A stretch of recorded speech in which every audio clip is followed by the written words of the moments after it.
Selamat sejahtera, nama saya Yahya Ming. Saya pelajar UUM Shah Alam. HDSE 3103, pengenalan kepada pendidikan khas.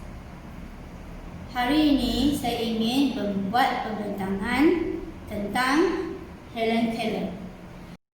Okey. Pada pendapat saya, kita tidak boleh putus asa dengan setiap masalah. Mesti ada cara penyelesaiannya. Keluarga ialah punca utama kepada semua kanak-kanak yang bermasalah seperti pendidikan khas ini. Contohnya, Ibu Helen, dia terlalu tegas menyebabkan Helen mengalami agresif. Guru memberi peranan yang sangat penting kepada pelajar. Contohnya seperti murid Helen. Helen dapat menguasai 625 perkataan pada bulan Ogos. Okey, sekarang kita tengok pula ketidakupayaan yang dimiliki oleh kedua-dua watak utama. Watak utama pertama ialah Helen Adam Keller dan watak kedua ialah Anne Sullivan.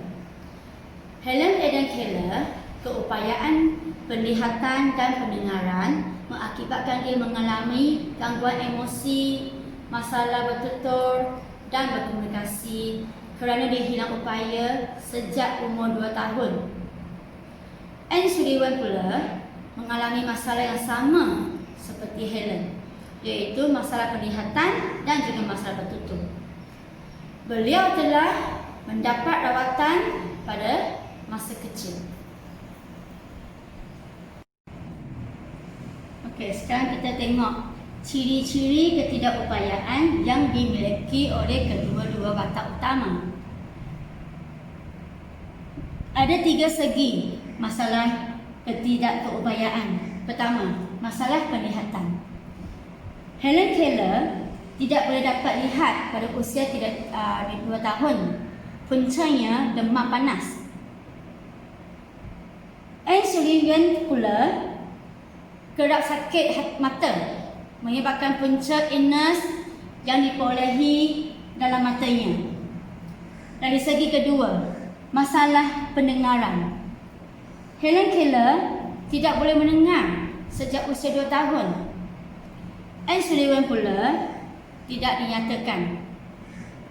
Dari segi ketiga, masalah bertutur. Helen Keller menyebabkan kehilangan penglihatan dan pendengaran sejak 2 tahun dan dia tidak dapat pendidikan ataupun pengajaran yang sesuai. Tetapi Anne Sullivan dipercayai beliau mengalami masalah bertutur pada awal usia 2 tahun juga, tetapi dia ada rawatan dan pendidikan yang sesuai dan dia menjadi seorang guru untuk Helen Keller.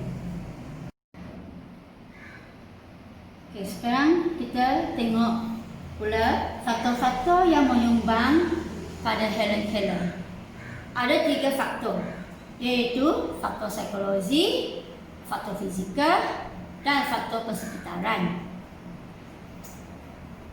Faktor psikologi terbahagi kepada 2, iaitu minat dan motivasi dan konsep diri.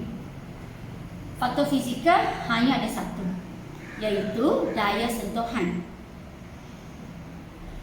Untuk Helen, daya sentuhan memainkan peranan yang penting untuk mengetahui atau menyebut sesuatu perkataan.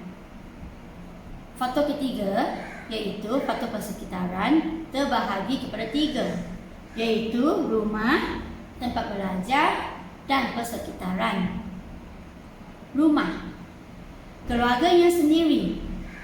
Ibu bapa perlu memberi banyak kasih sayang dan tumpuan kepada Helen untuk meningkatkan motivasi pada diri Helen. Tempat kedua, tempat belajar. Suasana pembelajaran dan cara pengajaran menyumbang kepada faktor tempat belajar. Ketiga, tempat persekitaran. Persekitaran menyumbang kepada Akhir sekali, minta maaf. Akhir sekali persekitaran. Persekitaran sangat penting juga memberi banyak isu kepada Helen. Dari segi pendekatan pengajaran.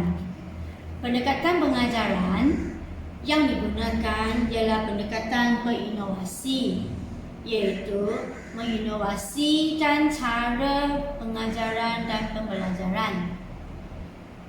Kedua, kaedah yang sesuai dengan masalah pembelajaran kanak-kanak. Alatan mengajar yang disediakan perlulah mempunyai sifat-sifat supaya kanak-kanak boleh menggunakan deria mereka. Contohnya, guna 5 deria: sentuhan, bau, rasa, lihat dan pendengaran. Disebabkan Helen Keller kurang keupayaan penglihatan dan pendengaran, jadi kita boleh guna 3 deria untuk Helen Keller, seperti sentuhan, bau dan rasa. Sentuhan bagi Helen Keller secara permukaan, seperti tulisan Braille.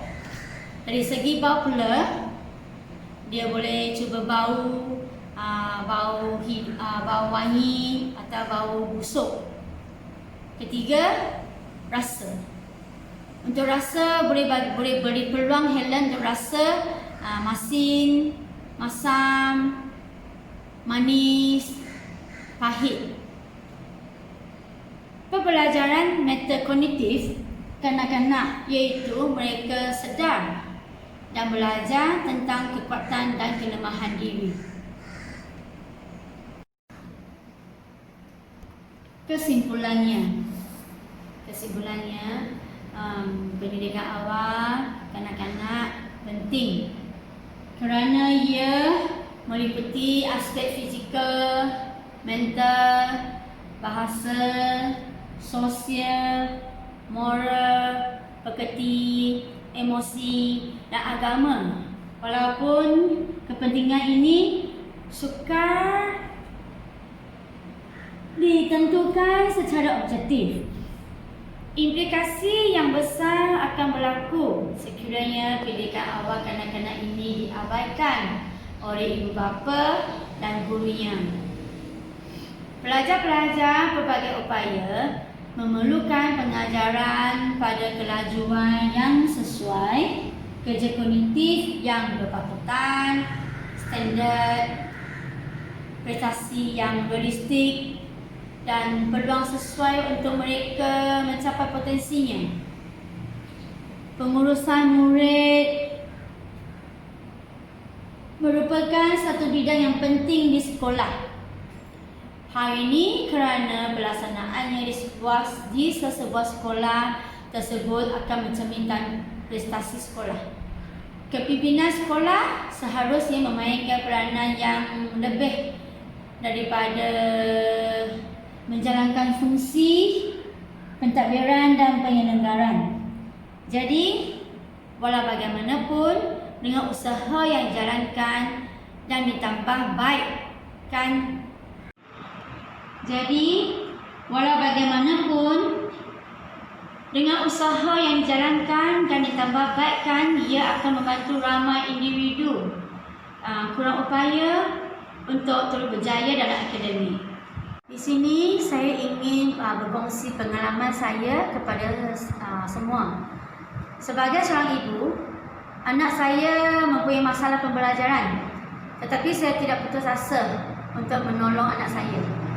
Saya masih mencari cara penyelesaian yang dapat membantu dia. Sebagai seorang ibu bapa, kasih sayang, dorongan, sokongan amat penting untuk meningkatkan motivasi diri mereka. Galakan seperti ini tidak membuat mereka terasing daripada orang lain. Sebagai seorang guru pula, saya juga menggunakan pelbagai kaedah untuk membantu dalam pelajaran. Sekolah juga sangat penting. Guru juga amat penting kerana mereka juga lebih mengenali kelebihan anak saya. Hasil daripada bantuan guru dan pihak sekolah, anak saya menunjukkan peningkatan prestasi yang baik. Sekian daripada saya. Terima kasih.